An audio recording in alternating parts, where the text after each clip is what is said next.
بسم اللہ الرحمن الرحیم۔ السلام علیکم میرے پیارے دوستو انسانی تاریخ گواہ ہے کہ بڑے سے بڑے بادشاہوں کے مقبرے لوٹ لیے گئے اور سکندر کی قبر کا نام و نشان مٹا دیا گیا اور ہر تخت کو زوال آیا، لیکن 1400 سال سے روح زمین پر ایک مقام ایسا ہے جس کی حفاظت کے لیے زمین اور آسمان خود ڈال بن جاتے ہیں۔ یہ مدینہ منورہ ہے اور یہاں روضہ رسول ہے، لیکن تاریخ کے سینے میں 1164 عیسوی کو وہ رات آج بھی کانٹے کی طرح چبھتی ہے جب زمین کے نیچے ایک ایسی ناپاک سازش رچی جا رہی تھی جس سے عرش بھی کانپ اٹھا۔ ایک سرنگ جو کسی ہیرے زیورات کی تلاش میں نہیں کھودی جا رہی تھی، بلکہ وہ سرنگ کائنات کے سب سے مقدس جسم اور ہم سب کے پیارے آقا محمد مصطفیٰ صلی اللہ تعالیٰ علیہ وسلم تک پہنچنے کے لیے کھودی جا رہی تھی۔ مدینہ سو رہا تھا، لیکن ہزاروں میل دور شام کے شہر دمشق میں ایک بادشاہ کی نیند اڑ چکی تھی۔ یا سلطان صلاح الدین جنگی تھے، عالم اسلام کے وہ حکمران جن کی ہیبت سے صلیبی بھی کانپتے تھے، لیکن اس رات سلطان اپنے بستر پر پسینے میں تربتر ہو کر اٹھ گئے۔ انہوں نے خواب میں دیکھا کہ سرکار دو جہاں صلی اللہ تعالیٰ علیہ وسلم خود تشریف لائے، مگر منظر دل دہلا دینے والا ہے۔ رسول اللہ صلی اللہ تعالیٰ علیہ وسلم دو لوگوں کی طرف اشارہ کر رہے ہیں جن کے چہرے سرخ اور آنکھیں نیلی تھیں، اور نبی صلی اللہ تعالیٰ علیہ وسلم نے حکم دیا، نور الدین، میری قبر کی اور دو شیطانی ہاتھ بڑھ رہے ہیں۔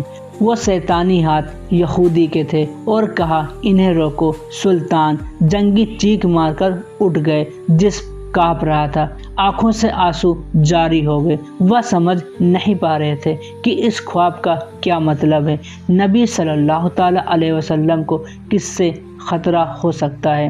سلطان نور الدین زنگی نے اسی وقت وضو کیا، نفل نمازیں پڑھی اور دوبارہ لیٹ گئے، مگر خواب پھر آیا، وہی دو چہرے، وہی پکار۔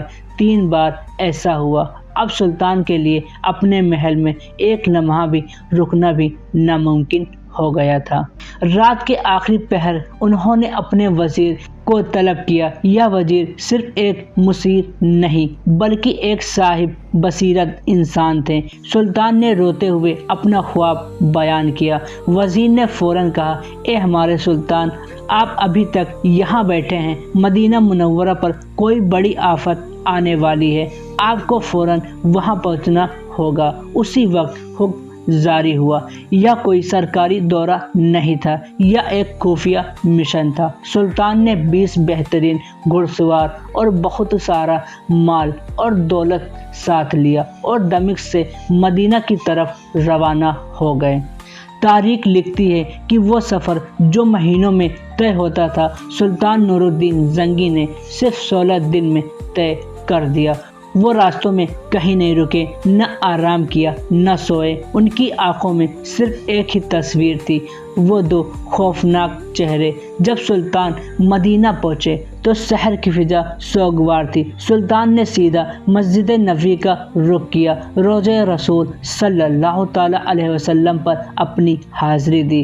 آنسوؤں کا سیلاب جاری ہو گیا جو رک نہیں رہا تھا۔ لوگ حیران تھے کہ شام کا بادشاہ اچانک یہاں کیسے؟